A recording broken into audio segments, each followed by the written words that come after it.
감사합니다. 오늘 말씀 베드로전서 3장 1절에서 7절 말씀 봉독하기를 원합니다. 베드로전서 3장 1절에서 7절 말씀입니다. 제가 봉독하도록 하겠습니다. 아내들아, 이와 같이 자기 남편에게 순종하라. 이는 혹 말씀을 순종하지 않는 자라도 말로 말미암지 않고 그 아내의 행실로 말미암아 구원을 받게 하려 함이니, 너희의 두려워하며 정결한 행실을 봄이라.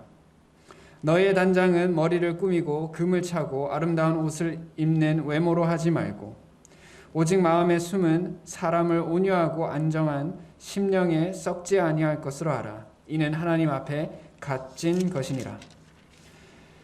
전에 하나님께 소망을 두었던 거룩한 부녀들도 이와 같이 자기 남편에게 순종함으로 자기를 단장하였나니, 사라가 아브라함을 주라 칭하여 순종한 것 같이 너희는 선을 행하고 아무 두려운 일에도 놀라지 아니하면 그의 딸이 된 것이니라.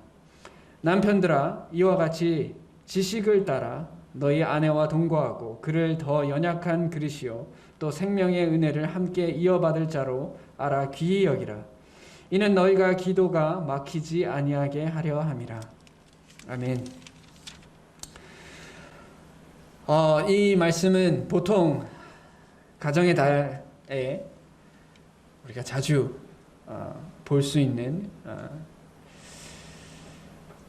본문입니다. 그러나 우리가 이 베드로전서 3장 1절에서 7절에서 쓰여진 이 아내와 남편에 대한 이야기는 사실 우리가 흔히 생각하는 아내와 남편의 관계에서 바라보는 것하고는 조금은 다른 상황에서 이 편지가 쓰여졌다는 것을 좀 이해할 필요가 있습니다. 그래서 그것을 이해하고 이 성경을 볼 때 사실 이것이 아내와 남편만의 문제라기보다 모든 사람과의 관계에서 우리가 품어야 할 마음이다라는 생각들을 해보게 됩니다. 우선 이 부부, 서로 남편과 아내라는 이 관계를 바라보게 되면요, 많은 사람들이 결혼에 대해서 소망할 때, 결국 결혼에 대해서 소망할 때 우리의 생각은 이거예요. 행복해지기를 바란다. 불행해지고 싶어서 결혼할 사람이 누가 있겠어요? 그래서 결혼이 불행할 것이라고 생각하기 때문에 결혼을 안 하는 거거든요. 그렇잖아요. 요즘 시대에서 결혼을 이제 안 하려고 하는, 그러니까 이게 안 하려고 하는 성향을 통계상으로 봤을 때 왜 결혼을 안 합니까? 라고 했을 때, 결혼을 했을 때 지금 혼자 사는 것보다 더 어려움이 생길 수 있기 때문에 결혼을 안 하는 경우도 우리가 볼 수 있잖아요. 그래서 많은 사람들이 결혼에 대해서 생각하면 결국 행복해지기 위해서 결혼합니다. 그러면 문제는 이거죠. 뭐가 행복이냐? 라고 물었을 때 하나님을 아는 사람과 하나님을 모르는 사람에 있어서 행복의 정의가 다를 수밖에 없다고 생각해요. 하나님을 믿는데 하나님을 믿지 않는 사람과 행복의 정의가 똑같다. 그리고 슬픔의 정의가 똑같다라고 얘기했을 때는 우리의 하나님은 우리에게 그닥 우리에게 의미가 없다라고 이야기할 수밖에 없습니다. 그렇기 때문에 믿는 사람들에게 행복의 정의는 하나님께서 창조한 그 본연의 관계 가운데 하나님을 더 깊이 알아가고, 또한 하나님께서 맺어주신 그 관계 안에서 오롯이 서로가 사랑하고 하나가 되는 것으로 행복을 누리는 것이 우리가 결혼을 통해서 추구하는 행복일 것입니다. 결혼을 통해서 내가 좀 더 업그레이드 된 것 같은 삶, 내가 좀 더 남들보다 더 나은 삶, 그리고 내가 하기 싫은 것을 남에게 시키기 위해서 결혼하고 내 욕구를 채우기 위해서 결혼하는 것은 아닐 것입니다. 그런 것을 전제로 했을 때 오늘 이 3장 1절에서 7절의 말씀이 자매님에게 이야기하는 말은 1절부터 6절까지 6절이나 있고, 남편에게 하는, 그러니까 형제들에게 하는 말은 한 절밖에 없잖아요. 그래서 이제 자매님들께서 이 말씀을 봤을 때 마음에 이제 부담이 되실 수 있을 텐데요. 그러나 이 부담이 우리가 추구하는 행복이 무엇인지 이해하면, 그리고 길다고 해서 더 중요하고 짧다고 해서 더 덜 중요하고로 이야기하고 있지 않습니다. 우리가 이 문맥을 이해하면 그렇게 바라볼 수 있는 것이 아닙니다. 결국 이 결혼 생활에서 지금 시대에는 참 어떻게 보면 거부감이 들 수 있는 말씀이라고 생각해요. 누구에게 순종한다는 말. 제가 이걸 개인적으로 뭐 한국에서도 이런 걸 경험하지만 요즘 시대에 제가 이제 결혼할 당시에도 저의 이제 제 아내의 오빠 그리고 제 아내의 언니는 하나님을 믿지 않아요.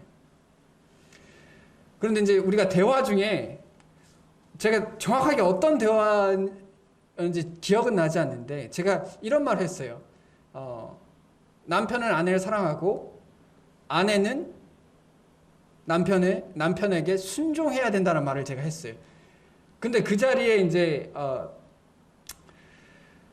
그 헨리의 오빠와 언니가 있었는데 분위기가 갑자기 쎄해지는 거예요. 이분들이 보시기에 도저히 이해가 되지 않는 개념인 거예요.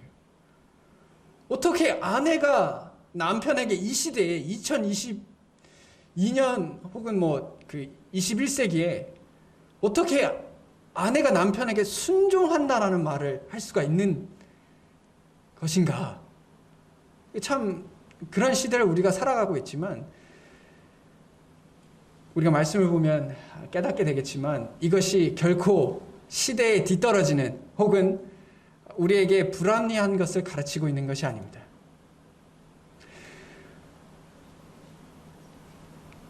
(1절에서) 보면 아내들에게 이와 같이 남편에게 순종하라는 이 말이 중요해요. 여기서 이야기하는 이와 같이에서 도대체 비교되는 이가 누굴까요? 우리가 지난 주에 보았던 것처럼 예수님의 삶에 대한 비교예요. 예수님이 우리를 위해서 고난을 받으시죠. 고난을 받으셨어요. 그리고 우리가 그것을 위해 부름을 받았습니다. 특히 예수님께서 우리에게 보여주신 예는 결국 이거예요. 고난을 받지만 욕을 당하고 고난을 당하지만 그거에 대해서 악을 악으로 갚지 않으셨어요. 오히려 그 모든 것을 감내하고 친히 나무에 달리셨고 오히려 하나님 아버지께 그들의 심판을 맡기셨어요. 이와 같이 남편에게 하라는 거예요. 이와 같이 부부 생활을 하다 보면 우리가 서로에게 나쁜 감정을 품을 수도 있고요. 심지어 이렇게 서로에게 욕을 할 수도 있겠죠. 그리고 서로에게 고난을 줄 수도 있을 것입니다. 그럴 때 아내에게 요구되어지는 것은 마치 그리스도께서 그 모든 것을 감당하시고 악을 악으로 갚지 않고 모든 것을 인내하신 것처럼 오히려 하나님 아버지께 그것을 맡긴 것처럼 아내 된 자로서 그 마음을 품고 부부의 관계를 계속해서 이끌어 가라는 겁니다. 유지해 가라는 겁니다. 그리고 이것은 중요한 것은 여기서 말하는 남편이 일반적인 남편이 아니에요. 사실 여기서 말하는 남편은 특히 하나님을 알지 못하는 남편을 말합니다. 이때 당시에 예수님이 살아계실 때도 그러셨지만 이 땅에 계실 때 이 땅에서 성육신해 계실 때도 그랬지만 많은 여제자들이 따랐어요. 그리고 실질로 이때 당시에 새롭게 새 신자로서 새롭게 구원받는 사람들로서 자매들이 많았어요. 그러면 남편들이 아직 구원받지 못한 사람들이 참 많았어요. 그런데 그때 당시 로마의 관습상 그때는 많은 종교들이 많은 우상들을 섬기고 있었기 때문에 남편이 섬기는 우상을 아내도 같이 섬겨야 되는 것이 관습이었어요. 그게 관습이었어요. 그러다 보니까 남편이 그 가정의 종교를 결정하게 되었어요. 그런 상태에서 자매들에게 부탁하는 거예요. 자, 아내들아, 너희가 믿지 않는 남편들을 가지고 있는데 그 남편들이 다른 종교, 다른 신앙을 가지고 있으므로 너를 박해하기도 할 것이고 너를 조롱하기도 할 것이고 너를 강압하기도 할 것이다. 그러나 예수님 같이, 예수님께서 그러하셨던 것 같이 악을 악으로 갚지 말고 그들에게 순종하라라고 이야기합니다. 이 말이 참으로 무거운 말이죠. 참으로 어려운 말입니다. 그러나 기독교 역사를 돌이켜 봤을 때 기독교 역사에서 악을 악으로 갚아서 기독교가 번창하는 건 본 적이 없습니다. 그렇지 않나요? 악으로 우리를 억압할 때 같이 저항하고 같이 싸워서 같이 죽인 그런 상황에서 기독교의 영적인 상황이 성숙해져 가고 번창해 가는 경우는 한 번도 본 적이 없어요. 오히려 박해 가운데 묵묵히 그 박해를 감당하고 묵묵히 그 인내하고 슬픔과 고통 가운데서 주님께 매달릴 때 우리가 영적으로 성장하고 또한 구원의 역사가 일어났다는 것을 우리의 역사 가운데 볼 수 있어요. 이 시대를 살아가는 현실에서도 그래요. 우리가 믿지 않는 남편을 혹은 믿지 않는 아내를 하나님 곁으로 다시 돌아가게 하는 데 있어서 우리가 하지 말아야 할 행동이 두 가지가 있습니다. 그게 뭐냐? 첫 번째는 말로 하는 거예요. 말로 하나님 믿으세요. 잔소리 계속하는 거예요. 당신 이렇게 살면 어떡해? 집에 일찍 들어와. 술 마시지 마. 교회 가야 돼. 말로 절대 바뀌지 않아요. 이 말로 바뀌는 것은 이미 하나님에 대해서 알고 있고 하나님에 대해서 좀 더 갈급한 마음이 있고 하나님께 순종하려고 하는 사람들에게 말씀이 들어가면 그가 변화돼요. 그러나 그 마음에 하나님을 알고자 하는 마음이 없어요. 하나님이 안 계셔. 근데 하나님을 믿으라고 말만 한다고 해서 절대 믿지 않습니다. 저도 사실 제가 하나님을 믿지 않는데 다른 사람이 저에게 하나님을 믿으라고 이야기할 때 그냥 말로만 그렇게 얘기한다면 아무 의미가 없다라고 생각해요. 하지만 그들이 이런 말을 할 때 그들의 삶 그리고 그들이 나에게 보여주는 호의와 사랑과 정성을 봤을 때 우리가 한번 들어볼까 합니다. 들어보려고 해요. 우리가 한번 교회에 가볼까 합니다. 사실 저도 이제 교회로 이제 인도하는 분들을 보면 말씀으로 어떤 걸 설득해서 온다기보다 그냥 그분들과의 관계가 어느 정도 이제 자리 잡으면 한번 부탁하면 한번 교회로 오시더라고요. 결코 말로만으로 해서 달라지지 않는다고 생각합니다. 오히려 말과 나의 행실에 차이가 있으면 있을수록 오히려 기독교를 조롱하게 되죠. 너희가 뭐냐 도대체. 오히려 나를 괴롭게만 하지. 이게 무슨 의미가 있느냐라고 생각할 수밖에 없어요. 또 아내들 입장에서 남편을 우리 곁에 혹은 남편들이 아내를 사랑하게 하는 방식이 외모가 아닙니다. 외모가 아니에요. 어느 순간까지는 외모가 될 수도 있겠죠. 아마 찰나의 순간일 겁니다. 결혼 생활에서 찰나의 순간까지는 아마 외모로 남자의 마음을, 남편의 마음을 내 곁에 둘 수도 있겠죠. 그러나 우리 모두가 경험해 가듯이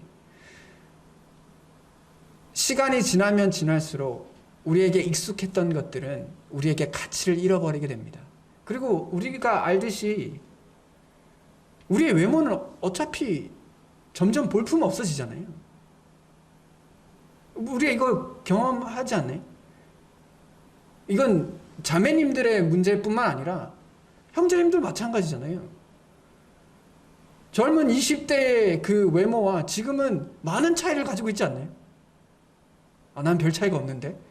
이건 좀 안타까울 수도 있지만 어쨌든 점점 차이가 난단 말이죠. 어쩔 수 없어요.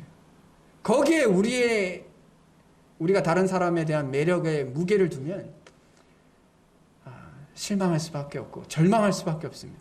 그 절망에서 벗어나기 위해서 뭐 남자든 여자든 의료기술을 의지하고 더 어떠한 것들을 추가하게 되지만 결국엔 절망할 수밖에 없어요. 오히려 우리가 배우자나 주변의 사람들, 지인들을 하나님 앞으로 나오게 할 수 있는 방법은 말이나 외모로 하는 것이 아니라 결국 우리의 내면이 아름다워질 때 가능합니다.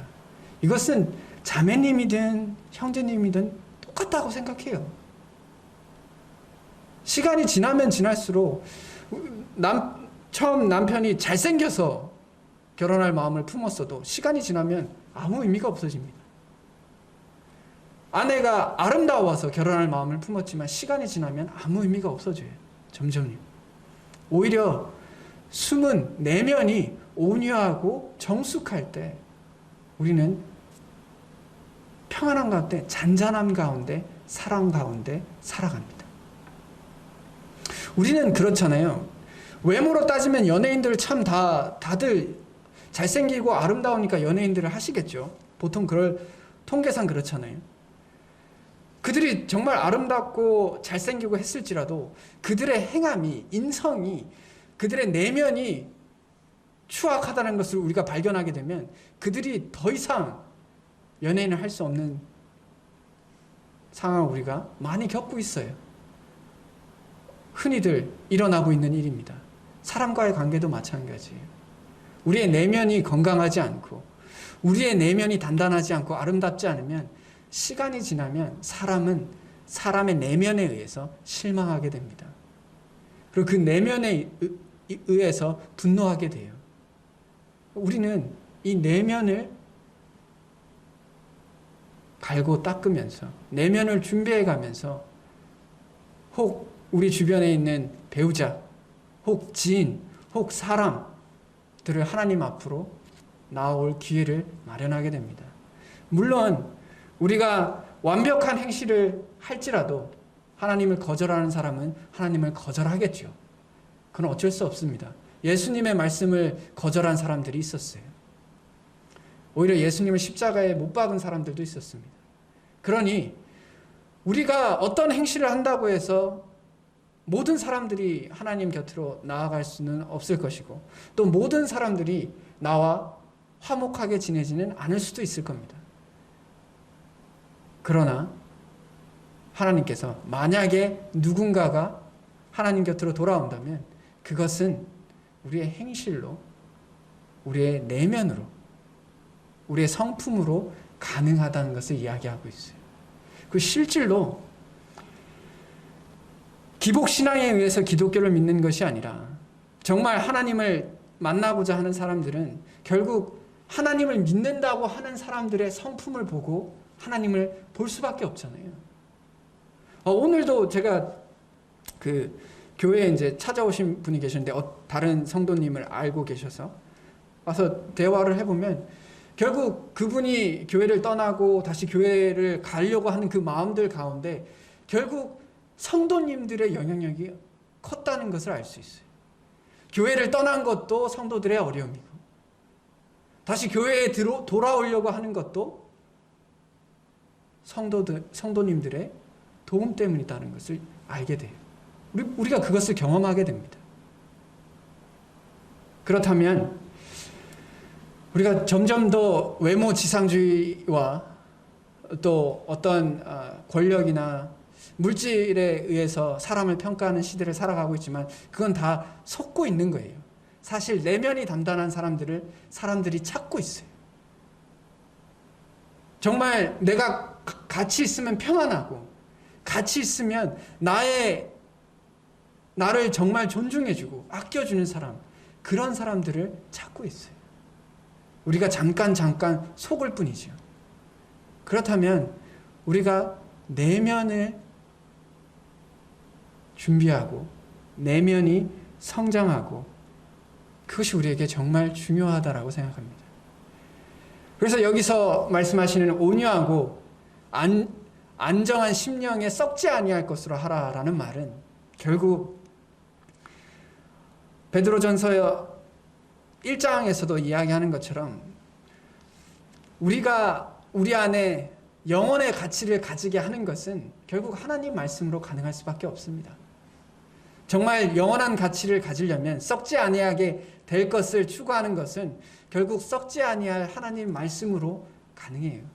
그래서 우리가 말씀을 통해서 우리가 말씀을 그냥 인용하고 외우는 것으로 다른 이들에게 썩지 않는 영향력을 미치는 것이 아니라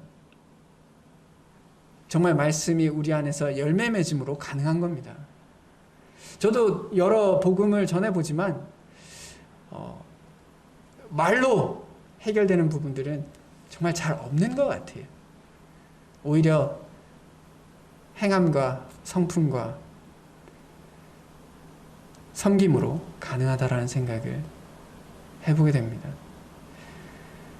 그것은 어떻게 보면 옳은 방법은 아니지만 신천지가 새를 키워가는 그 과정을 보면 거짓된 진리일지라도 사람이 정성을 쏟으니까 점점 커가는 걸 보게 되잖아요. 그들이 포교를 하는 과정을 보면 흥미롭습니다. 정말 놀라운 전략과, 이게 놀랍다라고 얘기하기는 좀 그렇지만, 그리고 정성을 다해서 포교를 해요. 비록 거짓일지라도 그렇게 했을 때 일단 마음이 뺏기는 걸 보게 됩니다. 우리도 사실 이런 생각을 해볼 필요가 있어요. 우리가 진리를 가졌지만 우리는 정성을 다할 마음이 별로 없을 때가 있어요. 우리가 정말 심혈을 기울여서 누군가에게 복음을 전하고자 하는 그런 마음에 대해서는 좀 부족할 때가 있는 것을 생각해 봅니다. 그것이 배우자가 되었든 누가 되었든지요.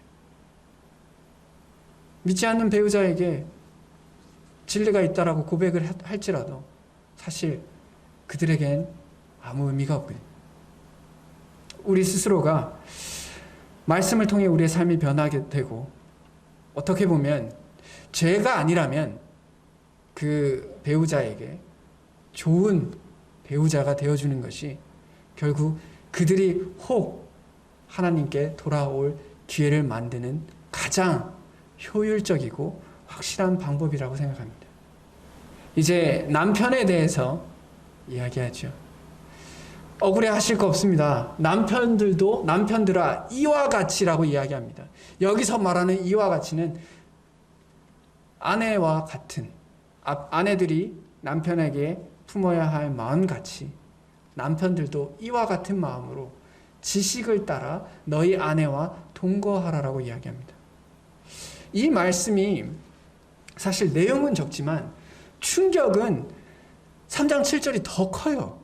사실 어려운 건 3장 7절이 더 어렵습니다. 왜냐하면 1절부터 6절까지는 이미 그 문화권에서 이미 일어나고 있던 일들이에요. 그때 당시에 여자들은 노예와 같았어요. 지금은 말도 안 되지만 그때 당시엔 말 그대로 노예와 같았습니다. 그래서 1절부터 6절까지 일어나는 그 모든 일들은 하나님을 믿지 않는 사람들에게도 일어났던 일들이에요. 그냥 남편이 하라는 대로 다 했어요. 도구였고 수단이었어요. 그러니 1절부터 6절까지는 내용은 길지만 어려운 건 아니었어요. 새로운 것도 아니었습니다. 그러나 7절은 놀라운 거였어요. 이 7절은 노예와 같이 여기고 있는 아내들에 대하여 귀히 여기라라고 이야기합니다. 귀히 여기라. 이건 놀라운 거예요. 지금이야 당연하죠. 세대가 더 지나갈수록 남녀의 인권과 서로를 존중하는 것은 점점 더 평등에 가까워질 겁니다. 심지어 그 평등을 뛰어넘는 순간까지 나오게 될 거라고 생각해요. 그렇지만 2000년 전에 이와 같이 말하는 것은 정말 충격적인 일입니다. 여기서 말하는 지식은 아내에 대해서 좀 알아라고 얘기해요. 그 아내를 수단처럼 여기지 말고 나의 욕망을 채울 수 있는 사람을 아는 것이 아니라 온전히 이 아내가 무엇을 생각하고 무엇이 중요하고 뭐에 관심을 가지고 있는지 고민해 보라는 거예요. 그래서 아내에 대해서 좀 알아라. 제가 남편이지만 정말 아내에 대해서 모르고 살아갈 때가 종종 있어요. 알려고 노력할 때도 있지만 그렇지 못할 때는 제가 생각하는 관점에서 아내를 대할 때가 있습니다. 그러면 아내 입장에서는 마음이 어려울 때가 종종 있어요. 제가 생각하는 남편의 역할들을 다 했을지라도 아내는 자신이 원하는 것이 그런 것이 아닌 거예요. 이와 같이 남편들이 아내와의 관계에서 정말 중요한 것은 좀 아내를 알 노력들을 해야 돼요. 노력을 안 하는 경우들이 있어요. 우리가 알아야 할 것 중에 하나는 더 연약한 그릇이다라는 표현이 있죠. 이 말이 여성이 열등하다라는 이야기가 아닙니다. 이때 당시에 뭐 지금도 그렇지만 신체적인 힘은 당연히 여성이 더 연약하잖아요. 뭐 이 부분은 통계상으로나 뭐 사실적으로나 그렇잖아요. 물론 제가 팔씨름해서 저를 이기는 여성도 있겠죠. 그러나 대부분 제가 여기 계신 자매님들하고 팔씨름하면 제가 이길 거예요. 그런 것처럼 육신적으로, 육체적으로, 일반적으로, 그리고 이때 당시에 힘이라는 것은 결국 권력이었어요. 그래서 여성은 연약한 그릇이에요. 신체적으로. 그래서 남성들이 그때 당시에 마음대로 혹은 강압적으로 여성들을 대했습니다. 그러나 여기서 말하는 연약한 그릇은 그들이 연약하지만 우리가 그릇이 연약하면 어떡하나요? 더 조심히, 더 아껴주고 혹은 깨질세라 더 돌보겠죠. 마찬가지입니다. 여성들이요, 통계상으로 우울증 진료를 받는 것이 남성보다 2배 이상 많습니다. 2배 이상 많아요. 남성이 61이고, 남성이 31%고, 여성이 69%로 차이가 나요. 2배 이상의 차이가 납니다. 여성은 정서적으로 조금 더 민감하고 세심합니다. 어떻게 깨질 수도 있고, 또 마음에 쉽게 상처를 받기도 해요. 통계상으로요. 남편들은 그것을 이해하고 그것에 맞춰서 아내를 사랑해야 된다라고 이야기합니다. 두 번째로 생명의 은혜를 함께 이어받을 자로 알라라고 이야기합니다. 파트너라는 거예요. 정말 같이 동역해 가야 되는 존재로 이해해야 된다는 겁니다. 이것은 부부 믿는 그리스도 안에서는, 믿는 가정 안에서는 더욱더 그러해야 한다라고 생각해요. 하나님을 믿지 않는 사람들도 결혼하면 서로 파트너라고 생각해요. 그러나 하나님을 믿는 가정에서는 영원의 파트너라고 생각해야 합니다. 그래서 존귀하게 여겨요. 부족한 부분들이 있을지라도 우리는 안 부족합니까? 남편은 안 부족해요. 제가 제 자신을 바라봐도 부족할 때가 너무나 많아요. 그렇게 생각하면 서로 귀히 여겨야 합니다. 그리고 그렇게 할 때 기도가 막히지 않는다는 거예요. 결국 내가 하나님께 나아가려면 하나님께서 내게 주신 아내와 배우자와 관계가 합당치 않으면 하나님께 나아가는 것이 어려운 거예요. 그걸 거꾸로 얘기하면 내가 하나님께 나아가는 것이 조금 더 친밀한 관계가 된다면 또한 자연스럽게 배우자와의 관계도 조금 더 친밀해질 것이다라고 생각합니다. 저희 강단에서 여러 번 이야기했을 것이다라고 생각합니다. 가정은 우리의 신앙의 주춧돌이 돼요. 가장 기본이 되고 가장 중요한 조직체예요. 가정이 무너지면 교회는 당연히 무너집니다. 그래서 사단이 가정을 무너뜨리려고 그렇게 노력하는 거예요. 그래서 가정이 무너지니까 교회들이 무너지고 있어요. 정말 그렇거든요. 가정에서 하나님이 없어질 때 교회에서 하나님은 당연히 없어져요. 그것이 결국 어떻게 이루어질까요? 가정에서 하나님이 세워지는 것.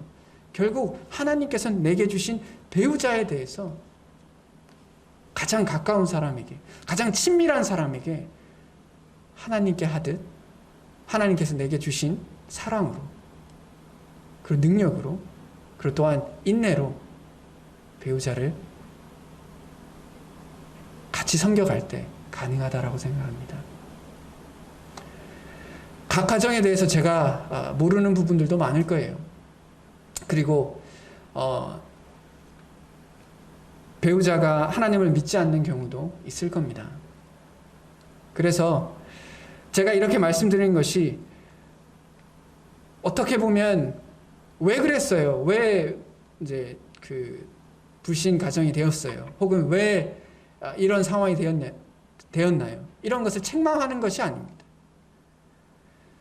이제 믿는 배우자가 하나님을 믿지 않았을 때 우리가 해야 할 것은 결국 우리 자신을 돌아보고 이 남편이 하나님께 돌아올 수 있는 그 길을 우리가 준비해 가야 되고, 아내가 하나님께로 돌아가야 갈 길을 준비해 가야 하는 것이 우리의 역할입니다.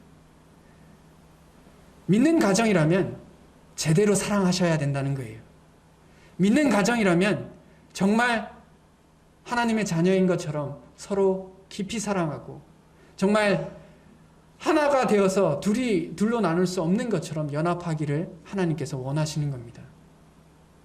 그래서 오늘 이 말씀을 통해서 믿지 않는 배우자가 있다면 우리의 행함으로, 우리의 내면으로 그들이 하나님을 만날 수 있는 기회를 만들고, 우리가 믿는 가정이라면 함께 동역하고 서로를 이해하고 더 깊이 사랑하여서 연합하여 하나님께 영광이 되기를 우리는 구해야 한다라고 생각합니다.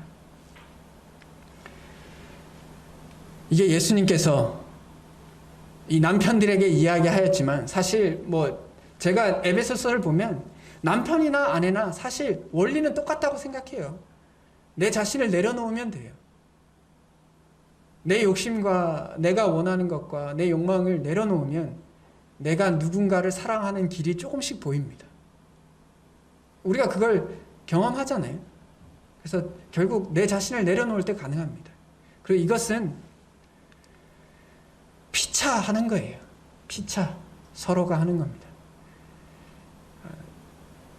어차피 누군가가 완전한 사랑을 보일지라도 한 사람이 그것을 하지 못하면 아무 의미 없어요. 서로가 하나님을 믿는 가정이라면 서로가 복종해야 합니다. 서로가 자기 자신을 내려놓아야 해요. 그랬을 때 우리는 어떻게 보면 고난을 이겨가기 힘든 시절을 살아가는 우리가 마치 베드로가 이 편지를 썼던 시대처럼 그런 시대를 살아갔던 그 가운데에서도 믿음을 지킬 수 있었던 비결은 결국 우리가 가정에서부터 하나님의 사랑과 하나님의 겸손으로 섬겨갈 때 가능하다라는 생각을 해봅니다. 코로나 상황이 지속되면서 해체된 가정이 너무 많아요. 이혼하게 된 이혼율도 급증했다라고 이야기합니다. 또한 자살률도 올라갔다라고 얘기해요. 가정이 깨어지고 있죠. 이 코로나 상황에서요. 그럴 때 그리스도인들은 오히려 이 가정이 단단해져야 한다고 생각해요. 이 어려운 상황에서요. 그렇게 우리 자신들을 돌아보고 가정들을 잘 돌볼 수 있기를 원합니다. 가정을 지켜야 되고 가정을 잘 가꿔야 하는 것은 가정의 달에서만 이야기할 것은 아닌 것 같습니다. 오히려 우리가 잊을만 하면 하나님께서 말씀을 통해서 우리에게 이야기해 주셔야 한다고 생각합니다. 오늘 집으로 돌아가실 때 혹은 지금 가정에서 이 말씀을 듣고 계신 분들이 계신다면, 믿는 가정이라면 정말 내가 오늘 이 말씀을 통해서 내 배우자에게 어떻게 섬길 수 있을까? 내가 욕심내고 있었던 것이 무엇인가? 내가 고집 부리고 있었던 것이 무엇인지를 한번 돌아봤으면 좋겠습니다. 그리고 믿지 않는 배우자가 있다면 내가 말로만 하나님에 대해서 이야기했던 것은 없었는가? 오히려 내가 행함으로 해야 할 것이 있었을 텐데 그것을 돌아볼 수 있었으면 좋겠습니다. 그래서 하나님 안에서 행복을 찾는 가정들이 되었으면 좋겠습니다. 다 같이 기도하겠습니다.